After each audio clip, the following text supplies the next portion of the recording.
Hey everybody, Jake Perez here with Onward, my weekly show dedicated to helping ordinary people live extraordinary lives. You can catch me live right here every Tuesday night at 7 p.m. Central Time as I speak with some of the world's most interesting people, all about a variety of topics, all dedicated to helping you change your life forever. Guest on the show tonight is Tucker Bearden. Tucker is an amazing young man, wise beyond his years. Having overcome many obstacles in his younger days, Tucker went on to become a keynote speaker, a certified Ziegler Legacy speaker and coach. He is also an Asperger's advocate, anxiety expert, and practitioner of change. Additionally, Tucker is also the host of his own show, Stay Humble, Hustle Hard. Tonight, Tucker is here with us to share his inspiring story and reveal some secrets about breaking the loop in your life to produce true and lasting change. Tucker, welcome to Onward. Thank you so much for having me, brother. It truly is a blessing to be here. I hope you're having a wonderful day, as what as great of a day as I am. I'm having a wonderful day, my man, and I've been watching your content for a little while now, and kind of follow what you've been doing, and it's some good stuff, man. I love what you're doing. Hey, thank you, brother. Hey, I've been watching you as well. Hey, I appreciate anybody that's out there trying to be that spark in the darkness for somebody that's trying to bless folks. And I've been seeing you working really hard to do that. So I appreciate you for what you do, man. I appreciate you, man. I mean, it's out there. We're all out there just trying to spread the message, right? And the whole show is all about just changing people's lives, right? And a lot of people are stuck in lives that maybe they're not real happy with, and we're just trying to point people in the right direction. Start with yourself, right? I mean, we all want to start with changing ourselves, and that's kind of where it begins. And once we figure it out, we're trying to share it with other people. So. I introduced you as a keynote speaker, a Ziegler legacy speaker. You've been on stage. You've inspired, motivated a lot of people. But it wasn't an easy road for you to get there. Is that right? No, sir, not at all. Why don't you share with us a little bit some of your background and kind of what you've been through and what it took to get to where you are in life now, and maybe share some advice about what other people can do to turn it around as well. So, that whole thing is a long story, but I'll give you a shortcut version of it. All right.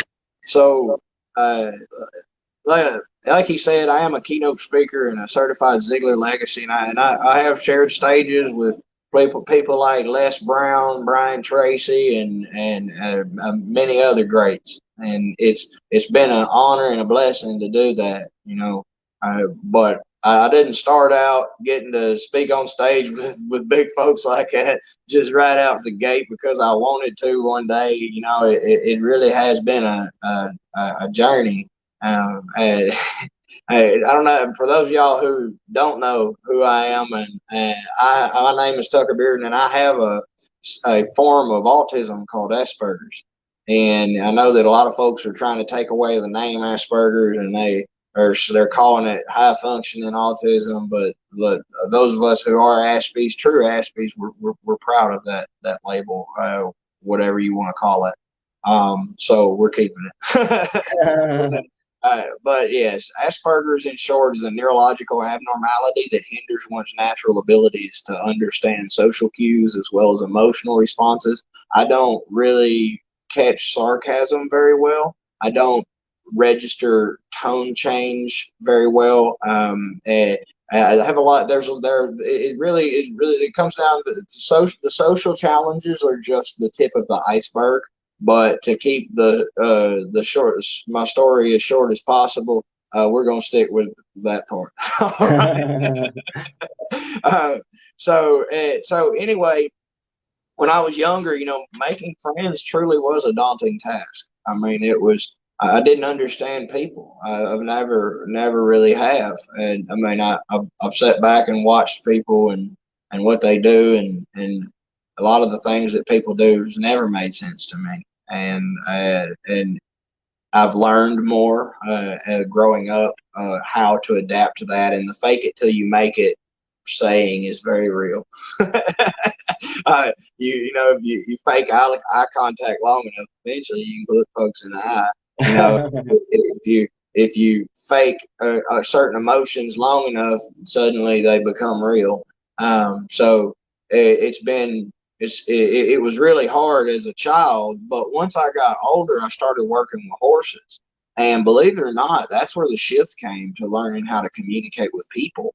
Is while working with, see, well, I've always had a really in tune connection with animals. I've never had that connection with people, but with animals, it's almost like I can feel what they feel, and I ain't trying to be some wishy washy like horse whisperer or nothing like that. But, but I'm gonna have to add that to your intro next time, horse whisperer. yeah.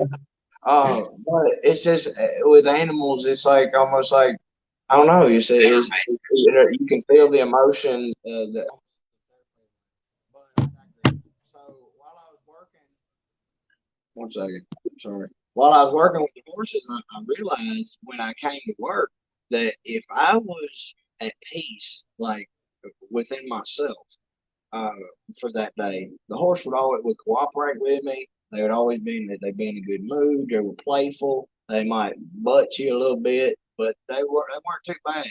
But the days that I was just angry and frustrated, even if I wasn't showing it on the outside, the horses would not cooperate. They would push you around. They would step on your feet. They may kick you, bite you, and I really started to notice a pattern.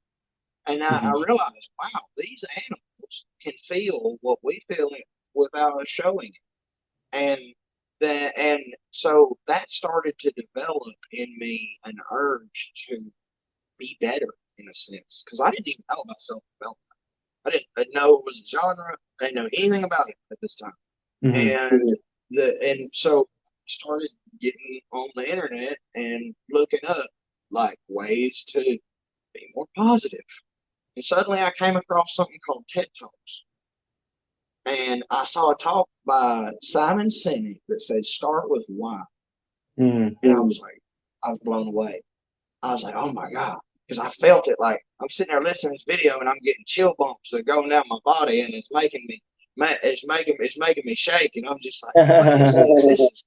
This is amazing. Like I come from backwoods Arkansas where people were bigots, to be honest with you, and not happy.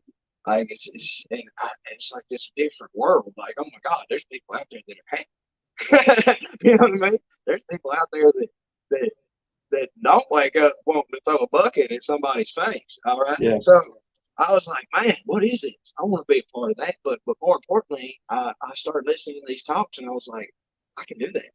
I was like, I could get up on them stages and making folks jump and scream and holler and jump up and down and feel good and all the things. I was like, I can do that. I was living in a 10 or 12 foot by 10 or 12 foot concrete room, and everybody did when we worked on with the horses because you work 7 days a week, 365 days a year, and you got to be at the job all day every day. So you're there on a room connected to the barn. So I sat in there and I started watching TED Talks.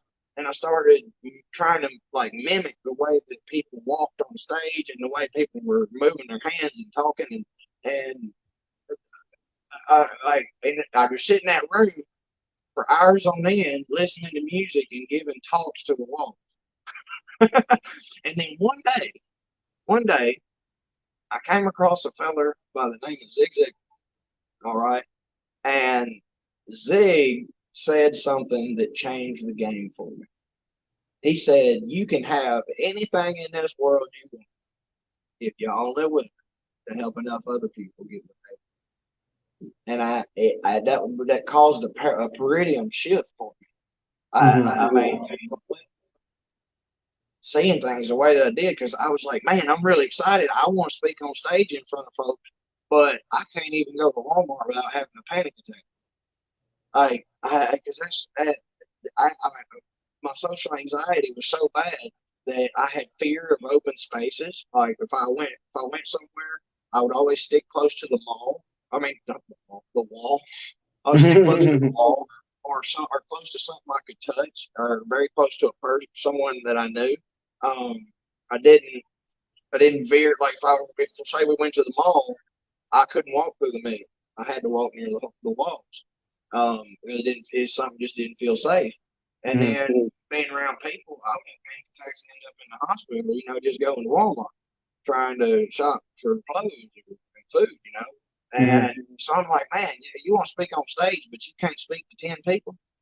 Who do you think you are? Like, what makes you think that you can do that? And I kept saying, like I deserve to be able to do this. I deserve to speak on that stage. To speak on stage, they work their butt off and they tell all these stories about how they was from the ghetto or they did something amazing somewhere over here and it ended up where they are. I was like, well, dang, if they went through hell and high water and they ended up there, well, dang it, I can too. Right. So I was like, this is just my mountain. This is just my Everest. This is going to develop the story that's going to allow me to change people's lives. And so I stopped asking, why I can't get this, because in life, what we often find is that you don't get in this world what you deserve. You receive in this world what you're currently capable of managing. So I didn't realize that at the time. But when Zig said that, it shifted everything. So I started going out, and I was like, man, what can I do to give back to folks? That's a really development. Yeah. So I had a bicycle and bungee cord, and I was making $179 a week. All right. So I started taking $50 out of each paycheck. I'd go to Little Caesars, and I'd buy 5 or 6 hot and ready pizzas every day, almost every day. And I'd put it on my bicycle. I'd strap it, and I'd ride around town, and I would give out pizzas to homeless folk. And I would sit down beside them, and I'd say, "Tell me your story, brother. Share some wisdom." And while talking to a lot of these folks, that told me a story that really broke me out of the loop that I was in, which we'll get on. He told me about this man who wanted to be a monk, and he begged the monks to train him, and they finally told him yes. And then one day the head monk bursts into his dorm while everybody's sleeping. He wakes everybody up, screaming and hollering, "Y'all get outside! Right now! Y'all wake up!" They get outside, and there's a bunch of shovels waiting. And he said, I want this deal of dirt right here, move from here to over there, nearly 100 yards away. And it took them 3 days to move all that dirt. When they were done, they were proud of the jobs, so they went inside to rest. Well, the next day, the head monk burst in there and did the same thing again. Woke them up. When they got outside, they was like, "What the heck's wrong with y'all? I told you I wanted that dirt that was over there moved over there, not over there, over there." And then so they got took them another 3 days. And then finally, the head monk did this again. All right. And when that feller that went to the temple came out there, he snapped. He was like, "Oh man, you're crazy. I am not doing it. I came here to learn this way." And he said, "Young man, moving the dirt's easy. Thinking about it's the hard part." He told me that story. He realized in that moment that anxiety was in the mind. It was never in the diagnosis. It was never in, you cannot allow someone else's observations of you hold power over your life, or they will control your future. You can't allow the labels people put on you to control you. Yes, social anxiety may be a harder challenge for myself and other Aspies than it would be for normal folks, But at the end of the day, that don't make it impossible, and it doesn't define you. It's kind of like this: your past and the labels that you have bared do not define you by any sense, but they do refine you and prepare you for what is to come. So I started doing that, man, and I started going out to like Walmart and all big places, and I would randomly walk up to random people and start talking to them. And if I started panicking, I was like, "Look, I'm sorry, I have social anxiety, and I'm trying to learn how to talk." And most people were real nice about it, and I just kept doing it, and I finally broke the loop. All right, and that's where it all changed. That's where everything. That's where I started. I went from being able to only talk to one person barely to being able to talk to 3 to 5, and then when I realized how to break the loop, it went from 5 to 10,000 overnight. And I was able to speak to. I could speak to a room of 10 people. I could speak to a room of 10,000. Speak to a room of 20,000. It don't matter. The feeling that you get is the same. And if you'd like me to go into breaking the loop, I will. But I've been talking for like. Yeah, no, you're good, man. I love what you're bringing. That's why I brought you on the show. But I just kind of I love some of the things you've already said that you've already talked about, right? Like the idea that we can have what we can contain at the time, right? Yeah, I can barely hear you. Oh, you can barely hear me?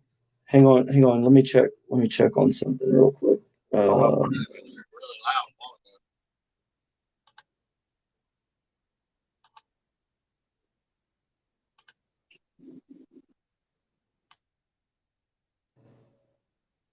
You hear me now? I can't hardly hear you, but I tell you what, I can hear you well. Can you hear me? Is it any better now?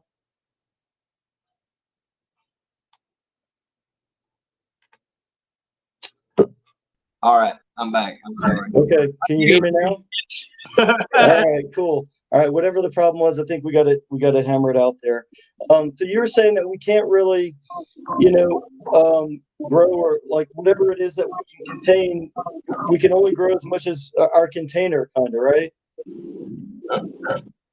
Well, in other words, the things that we go through in life, I guess, let me rephrase it. The things that we go through in life prepare us for what it is that maybe we're supposed to do in life, right? Well, I mean, at the end of the day, what a lot of folks try to do is they try to take a diagnosis or maybe a past failure, and allow a moment or label or whatever to define them. And like for instance, I'm an Aspie. Like, I embrace that. I think it's a gift. Yes, it comes with its challenges, and my Lord, some of them are a pain in the butt. But it also comes with a lot of gifts, and its advantages. If I wasn't an Ashby, we wouldn't be sitting here talking right now. Right, right. That's a blessing. We never would have met. I would never speak. I would never have shared the stage with Les Brown. One of my like biggest people I look up to. So none of that would have ever happened. So I feel like people take the things that they did in their past wrong, and the things that people have called them or labeled them as, and they take those things and define them as that. And I say they're not defining you, but what they did, what you are or what you were, refines you. It prepares you for what is to come. Now, whatever is to come is in the ether, but but it's preparing you. All right, and that's it. They say your message, right? You've heard that expression before. Yes, sir. So, all right. So, talk to me a little bit about this breaking the loop, right? I mean, because we kind of said we're going to talk about that tonight. So, I mean, what does that mean? Tell me, first off, define what the heck does that mean, and then we'll talk about how to do it. Okay, so breaking the loop, what it means is it's breaking the mental loop that leads to depression, anxiety, anger, and just bogginess, or maybe sloth, or what's a better word? Stagnation. Okay, so what happens when your brain is creating a loop? It's whenever your brain is telling that story. Like, for instance, if you have an argument with your spouse, this is a Right. perfect example because everybody's done it at some point. Argument with your girlfriend, boyfriend, Right. or whatever. And then, like, the next day or even a few days later, you start playing it over again in your head back and forth. And then you play over what that person said. And then you go over different scenarios of what would have happened if you said something different than what you actually said, or if you did something different than what you actually did. Can we agree that you've done this at some point? Absolutely, for sure, man. Everybody has. Yep, for sure. Yes, sir. And now what happens is now you ever notice if something interrupts you in the midst of going through that little film that you was watching in your head, you always finish it to the end right before you go to the message. You're almost like it's almost like you're on the phone with somebody and you don't want to be rude. You got to finish the phone call before you go to the next thing. Has that ever happened? Of course, yeah. What that is the beginning of the loop. Because what you'll notice is that if your subconscious mind can't tell the difference between something that actually happened and something that you're imagining happened. So that's the reason that I had such bad social anxiety. Is that my brain fell into a loop where when I was going into public, it started telling me that story, playing that movie, because I was bullied really bad in school. I mean, I know that most people laugh about that kind of stuff, but no, it was like sometimes folks tried to kill me. You know what I mean? Like it was wild. So anyway, sorry, somebody knocked on the door. Yeah, you good, man. So my brain fell into a loop of whenever I was walking around in places. Anytime there were people around me, I was being judged. They were saying things. Maybe people were talking about me. They were doing things that doing things behind your back. Doing things that there's no way that everybody's doing. Right. And that was a loop. I was in that loop, and I kept allowing it to play over and over and over again. And then I realized that's where the panic attacks came from, because that's the first part about social anxiety is having a panic attack. Where, and I don't know if I'm sure many of your viewers have at least heard of them. It causes your body to draw up like this. Your arms will lock together, and your face swells up like that, and can't breathe, and you end up sometimes you usually pass out, and it's a whole escapade. At least a heart attack.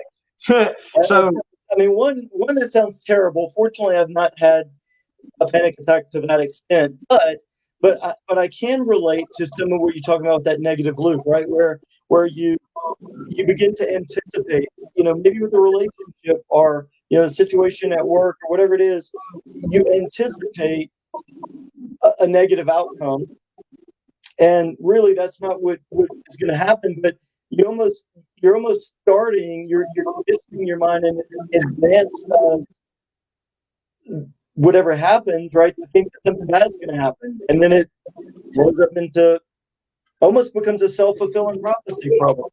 Of course it does, and that's the thing is that's what I'm saying is our subconscious mind can't tell the difference of what you're imagining and what really happens. So if you imagine that people are talking bad about you, your brain is going to react the same way it would as if all these people are judging you, which means it's going to flood your system with cortisol. Now, cortisol shuts off the immune system and causes your body to go into fight or flight mode. All right, and that's where the panic attack came from. Was the body making that switch, and then something misfiring in the midst. But it was simply allowing that loop to solidify.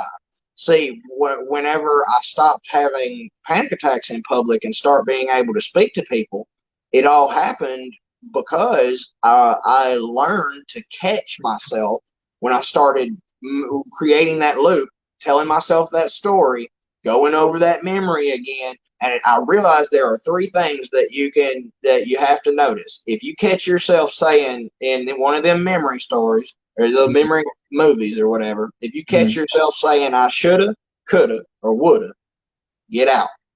All right, break that loop, push it away. Do whatever you have to do to change the thought and do not give it the courtesy of finishing it before you do it, because that's where people make the mistake. If you try to stop thinking about it, but you go, okay, well, I'm gonna finish this thought because I have to tell her how it is. I mean, you're having that argument, and now you're saying it in a different way, and you're imagining how it would go over if you did it this way, and then you're like, I'm gonna finish that thought before I don't do this again, or before I don't think about it again. And that's the hardest part. You got to cut it off right there and go, wait a minute. So one of the things that helps me let that go is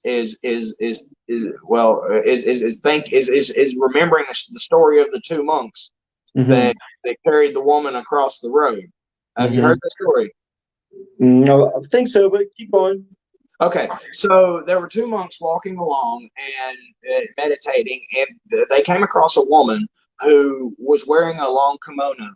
She was trying to cross a road, but the road had mud puddles in it. So the eldest monk walked up, and he picked her up, he carried her across the road, set her down, and walked along his way. So the two monks were walking in silence, meditating for about 4 hours. And then the youngest monk spoke up and he said, you picked up that woman back there. We're not supposed to we're not supposed to touch women. That goes against our vows. And he said, young man, I set that woman down 4 hours ago. I've been carrying her this whole time.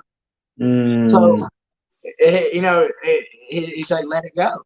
We are here. The time is now.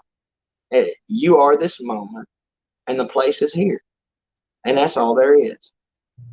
And when you plant seeds, if you plant seeds from the past, your garden will grow weeds that will blot out the sun and leave you in the darkness of depression.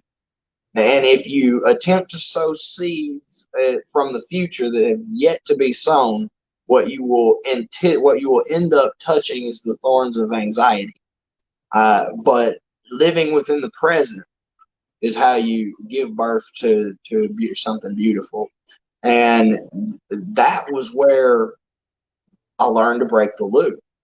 It was like whenever you start to have that bad thought, because this is how the arguments you have with your I keep going back to the family, because this is the biggest thing for people. Sure. Yeah. This biggest thing for people is having arguments in the home or at work with your with customers, or whether you're with the people you work with, or maybe even your employees. What happens is prior to you getting in an explosive argument at some point. And y'all let me know down in the comments if I'm wrong.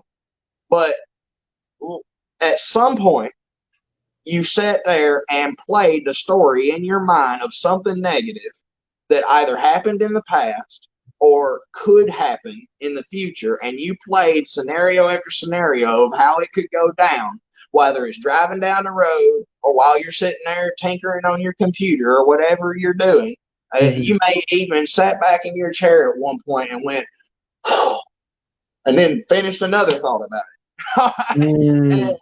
And if that right there generally happens right before you explode on somebody, because you played that story over and over again, so it built up in your mind. Your subconscious thinks that it's real, so it reacts in your body the way that it's real. And then when that explosive moment is your body flipping that switch in fight or flight, and it picked fight. All right, that's what that is. And if you learn to break that loop before it has a chance to solidify and keep playing itself over and over and over again, then what will happen is you'll be able to come back to the now. You'll be able to come back to yourself. It's pretty crazy. I mean, because we do think a lot of times when we get into situations where we begin to anticipate a negative outcome, and we associate that with something in our past. And all we're doing, like you said, we're just continuing to complete that loop over and over and over, right? Yes, sir. And so how do we get out of that? How do we, and does this apply to, we've talked about relationships, but does it apply to other situations, people who are dealing with addictions or, self-doubt or whatnot? Yes, sir. So this applies to a lot of different spectrums because, I mean, let's use self-doubt, for example. I mean, that's a great topic to hit on. I mean, anyone who experiences self-doubt on any level is experiencing it because of the loops that they've lived in. You know, you can't have a negative or positive. You know, you can't have a negative connotation of yourself. You can't have a negative view of yourself if you've never sit there and played around in one of those loops of negativity. You know, listening to yourself, listening to the voices in the back of your head that tell you aren't good enough, that tell you that everything bad that happens because of who you are, or maybe that you deserve it in some way, and this is your karma for some BS that your past life did. You know, you know, people fall into depression and anxiety. Anxiety and depression really play hand in hand. I mean, that if you look at someone's brain whenever, if you do a scan of someone's brain when they're feeling anxious, and you do a scan of someone's brain when they're feeling depressed, it's the same. Yeah, so it shows up the same. It lights up the same parts of the brain. And both of these and all these things are connected to the story that you play in your head prior to that switch being flipped, where you fall into depression, that moment when you just can't get out of bed because it's not worth it anymore. You know, that is impossible. It is absolutely psychologically impossible for you to experience depression, anxiety, or explosive anger without playing in a loop at some point. I mean, because think about it. Think of every time you've ever blown up on somebody. It wasn't the first time that person did something, or it may not even be that person. They were not the first negative thing you thought about that day. Mm-hmm. You ever just woke up, been in a great mood, not thought about anything bad all day, and then somebody spills your coffee and you go ape shit and hit them in the head? No, never happened. Unless you're just that loony. All right. I mean, I know a guy at the office, he really likes his coffee. But that loop is what leads you to all these things. And yes, if you're talking about somebody that's dealing with self-doubt and depression, absolutely.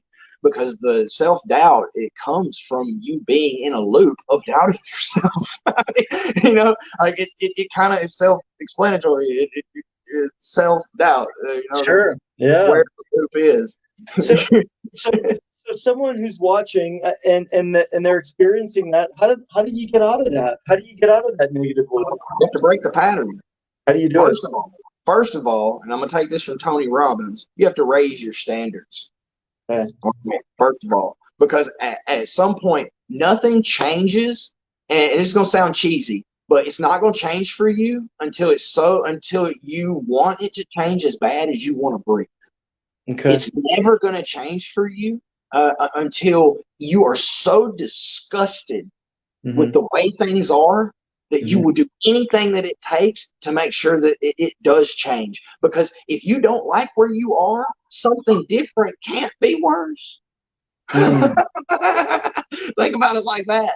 Is if you are at rock bottom, I mean, at least if you change something and you're still at rock bottom, I mean, at least you're at a different rock bottom. You know, it's got to be better than where you are. So, I mean, how you have to raise your standard and say, okay, this is it. This is just like quitting smoking cigarettes. I quit. I used to smoke 2.5 packs a day. Wow. Marlboro Reds and Marlboro Blacks and little red and black pack. Yeah, I smoked 2.5 packs a day, and I quit cold turkey because I was just disgusted with what I was doing. And once you're disgusted, I feel like on a subconscious level, and not just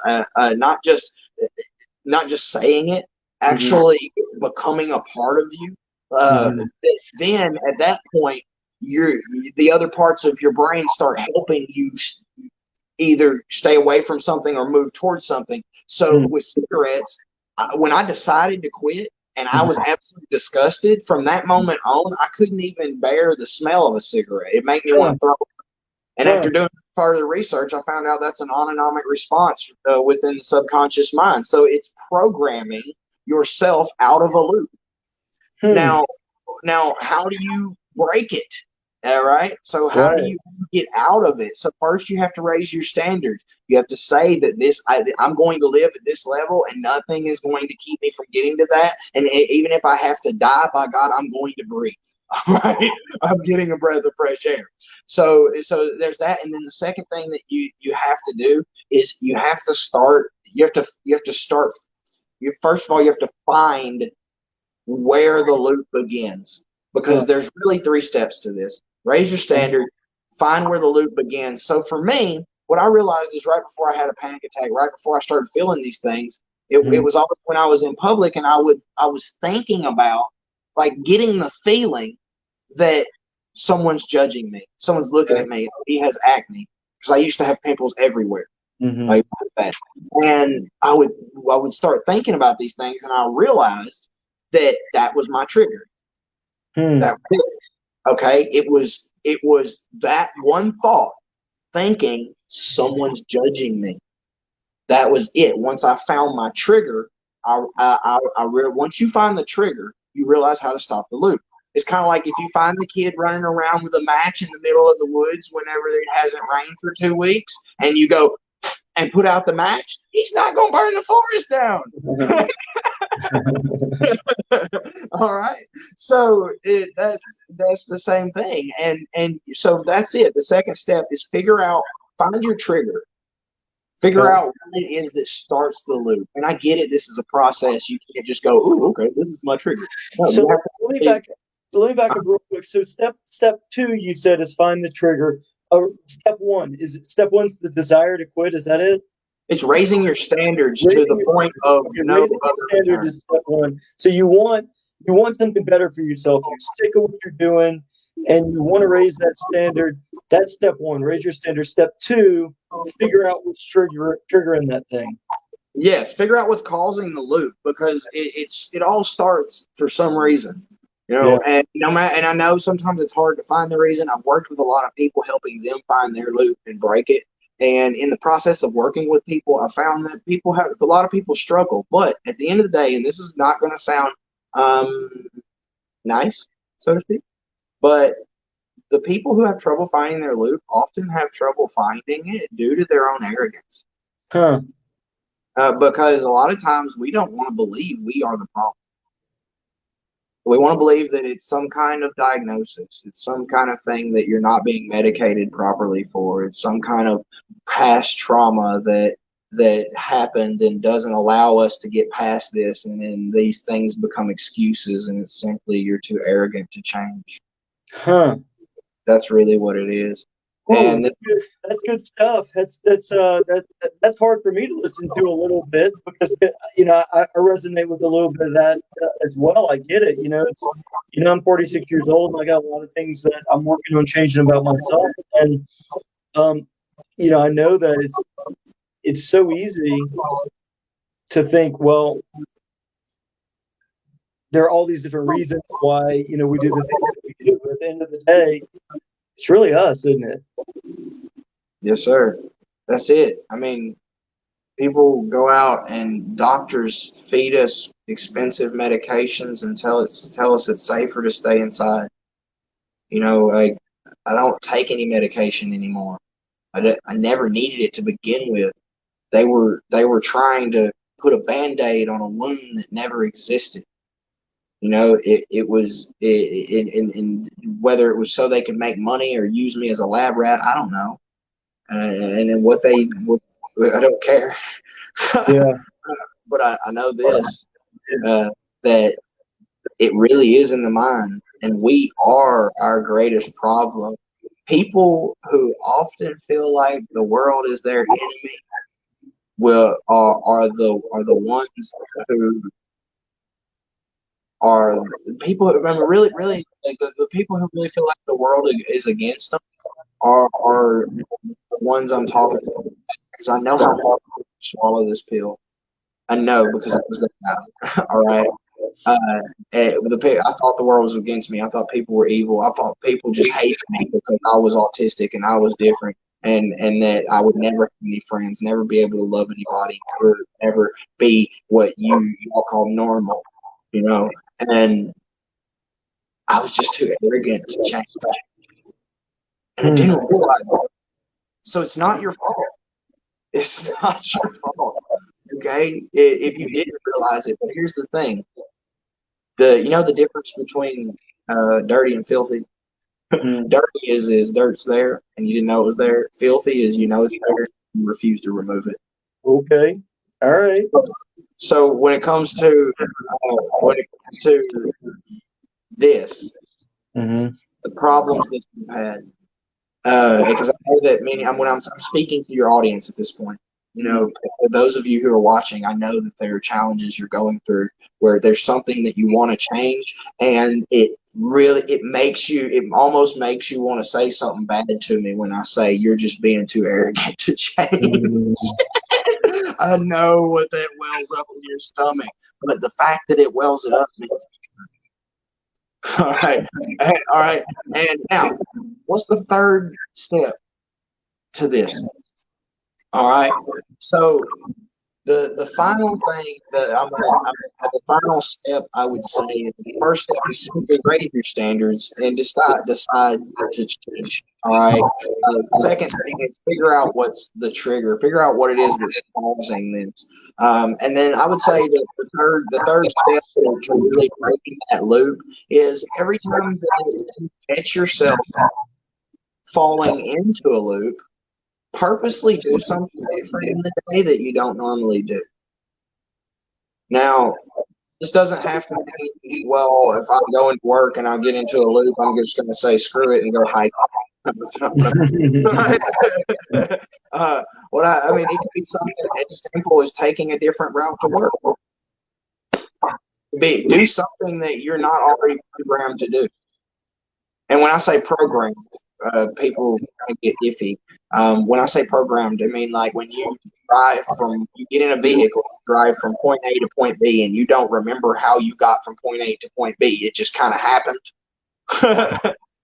You were programmed to do it. Your body went on autopilot, and it got you there, and you didn't have to think about it. So when we break those loops, because that's a loop as well. Yeah. That's a loop you get stuck in. And it's really good for you and your brain to actually do something new, because what happens is the science behind this is when you get stuck into a loop, your brain is reacting to the same neural passageways that it has been, and the synapses that have been firing are the same ones that have been firing, and it gets old. Your brain gets bored. Okay, it gets stagnant. Your body's made up of water. It has to stay in motion. If it doesn't stay in motion, it becomes stagnant. Stagnation leads to death. So when you do something new, your brain actually creates new neural passageways, and new synapses develop and begin to fire. And once you create so many new things, that the brain quits focusing so much energy on that negative aspect of that thing you were stagnant in, that thing that you were stuck in, that loop. See, the loop isn't just a concept, it's actually what goes on in the brain. The brain gets stuck in a loop. And if you create something new, it goes, ooh, what was that? Ooh, what's this? And then what's that? What's this? And it doesn't have time to get stuck here. Oh, your audio went away again. I can't hear you. Hello. I can hear you now. Yeah. Okay. So part of the breaking the loop is actually training your brain to think a new way. Yeah, it's exactly what it is. This is exactly what it is. It's reprogramming the program. I love that. Reprogramming the program. And so a simple way to do that is just to do different things every day, right? Yeah. When you start to feel that thing, when you start to see yourself falling into a loop, just do something different. Because once you learn your trigger, you see, step one is raise your standard. You got to decide this is something you want. Because if it's just something you might want, you're going to fail. I'll tell you right now. I'm that guy. Don't even try. All right. If it's something you just kind of want, if you just kind of want to quit smoking and then you light up a cigarette and you're like, man, I really like to quit smoking. No, you wouldn't. You're a smoker. All right. And that's what you define yourself as. And if you're smoking a cigarette saying, I wish I could quit smoking, no, you don't. And you're being too darn arrogant. Too darn arrogant to change. You got to get your head out your butt and actually do something. Yep. All right. Now, so it really that's you have to break that, and you have to do something different, and it doesn't have to be something drastic. It could be flip a coin. I mean, how often do you sit there and think about, all right, I'm gonna get heads. Oh, there's tails. Wait a minute. Wait, I got this. All right, heads. Tails. Dang it. All right. When's the last time you did that? All right. It's something different. It's something new. See, me even doing that, doing that, me thinking of flipping a coin made every single person watching this think about a time when they flipped a coin and maybe even dropped it. Or a time, or somebody pictured, y'all pictured flipping a coin. And you know what that just did? It created a new neural passageway in your brain and every single person watching this. And now, somewhere down the road, either tonight or down in the way, that their brain may actually trigger with them the urge to go flip a coin. And we just program that into their subconscious mind by them watching your show. Now imagine if you did it to yourself. You see how that works? Yeah, for sure. That's really the trick to it all. It's not that complicated. I mean, like when I go speak on stages around the country and I share this with people, like the fact that people are so astounded and blown away is beyond me. Like I love it. I love inspiring people from stage, and I love teaching them things like this and watching people's eyes light up, and people who have struggled for 50 years come to me and say, my life has been completely different. And everything has changed, and it's just beautiful now. And I've suffered from depression my entire life, and suicidal thoughts my entire life, and now I don't have any of them anymore. Like having people come to you and say that makes all of this worthwhile. But the fact that someone else hasn't figured this out first, like, or maybe they did and they just didn't relay it in the right message. I don't know, but it blows me away because I'm a country bumpkin from the backwoods of Arkansas. I'm something special. Like when I speak on stage in front of all these people and make people give me standing ovations and all that fancy hoo-wah and whoop-la. Look, I'm still that little country bumpkin. I just figured some things out. All right, that's all it is. And I just hope that your viewers take that and that blesses them in some way. Maybe go back, replay this, take a few notes. Because it will, if you learn to do that, you learn to reprogram the subconscious mind that way, there is no limit to what you can do, because your limits come from the programs that you've seeded into the system, because you reap what you sow. And if you sow nothing but foul seeds, I mean, it's kind of like putting a nuclear bomb underground near moving tectonic plates. At some point, it's gonna blow. So, I mean, is there something, daily that you do? I mean, are you in affirmations or anything like that? I mean, how are we? I mean, if you just give a little advice on reprogramming that subconscious mind, what's something we should do every day? I write down something positive every day, and I would love to say that was my idea, but it wasn't. I can't. I apologize, but the lady's name slips me at the moment. She's the same woman that talks about the 10-second rule or the 3-second rule. Right, don't do something within 3 seconds or 10 seconds of you deciding to do it, you're not going to do it. Yep. She's the woman. She normally cusses on stage. I don't know. I remember somebody in the comments will remember who I'm talking about. She's awesome. Anyway, what was the? I'm sorry, I lost track. You're talking about saying something positive every day, right? Yes. Speak, you know, Okay. Yeah. What writing do I down do every positive day? things. Yeah. Yes.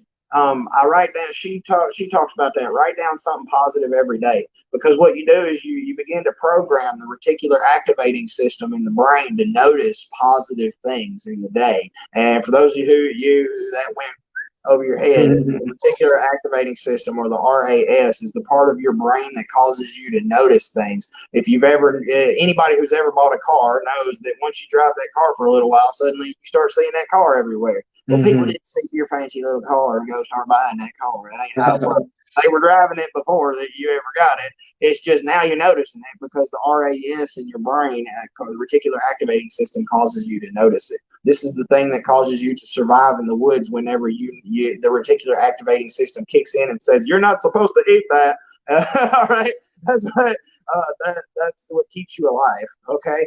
Now, when you program the reticular activating system to see something positive every day, then you start noticing more positive things happening. So at the end of the day, you simply write down something good that happened in that day, instead of you sitting down, going home and talking about it to your family about how naggy Carl was at the office or whatever happened. Or that person that cut you off in traffic, and how dare they give a license to anyone over 80? You know, all that hogwash. You know, the more what you focus on is what you will become. If you don't like the things you see, change the way you look at them. The things that you are looking at will begin to change. All right. So that's one thing, is I write down something positive every day, and affirmations. Yes, absolutely. I have goals, and if you want your goal to be achieved and you don't write it down, that's just a dream. It's not a goal. All right. So I write it down, and I actually add to it every day. I add a little bit here and there, and I do my little edits on it, but I read it every day. One of my goals is to be a factory distributor in Kirby. Another one of my goals is to be a world-renowned keynote speaker. Now, I have not spoken around the world, but my videos have been seen around the world, and I've spoken to stations around the country. So we're getting there. All right, we're working on it. All right.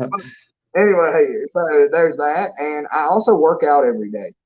That's huge. Exercise is huge. If you're trying to get out of a state of depression and you want to talk about raising your standards, start. And people hear workout and they're like, "Ugh." No, I only spend about 20 minutes on it at most every morning.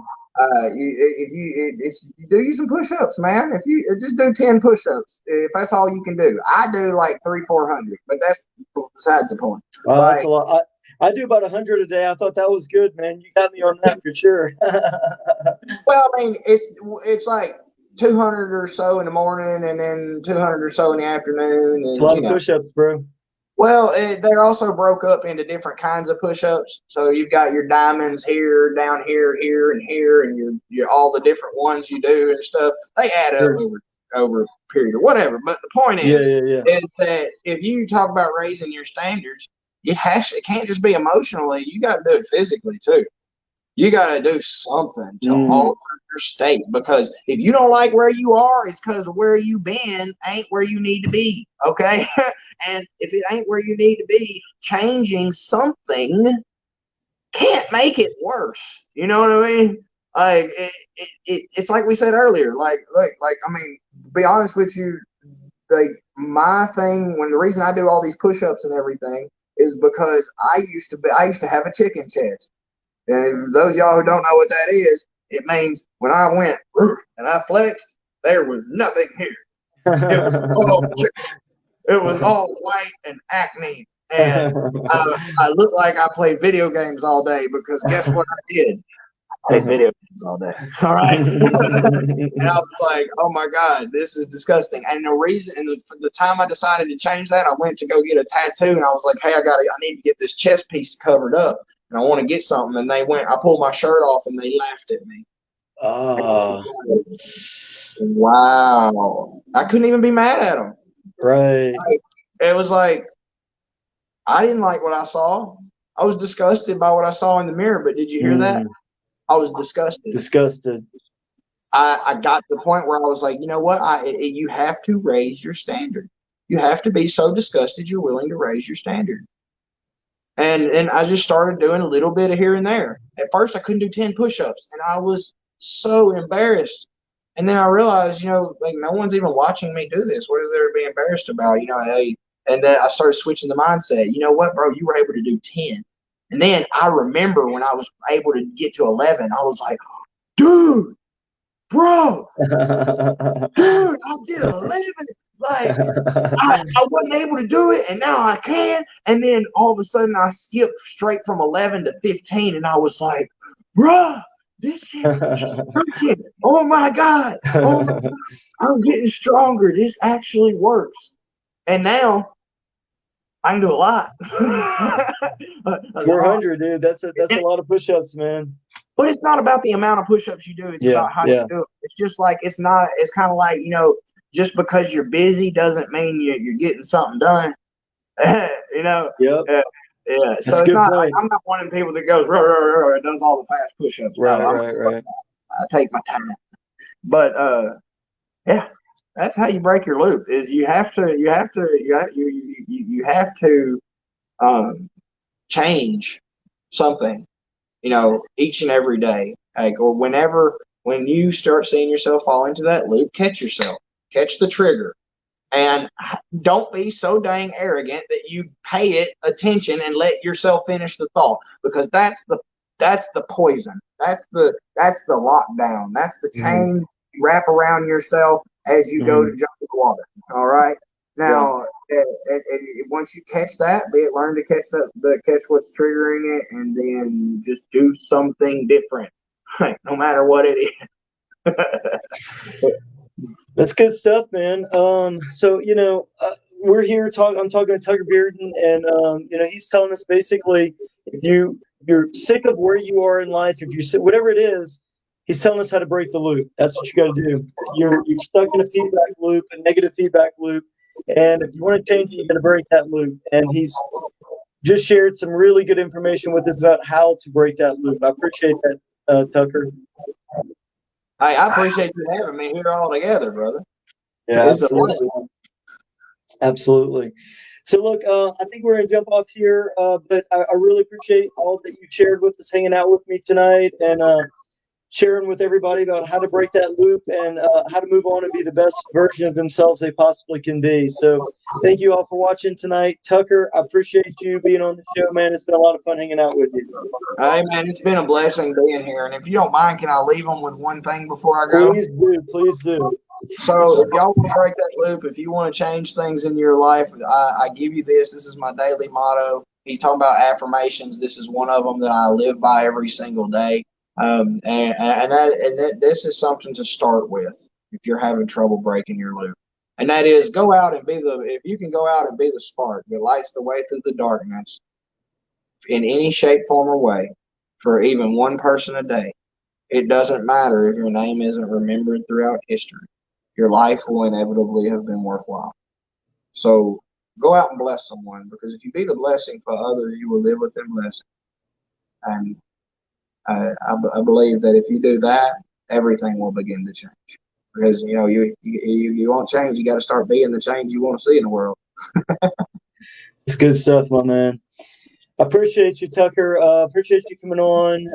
It's been a lot of fun, and you shared some amazing, life-changing wisdom with everyone. So I appreciate you tonight, my man. Hey, thank you so much for having me on the show. It has truly been a blessing. And what we need to do is we need to get you on Stay Humble, Hustle Hard Live. And to every one of y'all that have been watching, thank you so much for joining. It was amazing getting to sit here and talk with y'all. I hope that y'all have a blessed night. And thank you for having me, boss man. All right, my man. Take care, Tucker. We'll talk soon. Good night, everybody.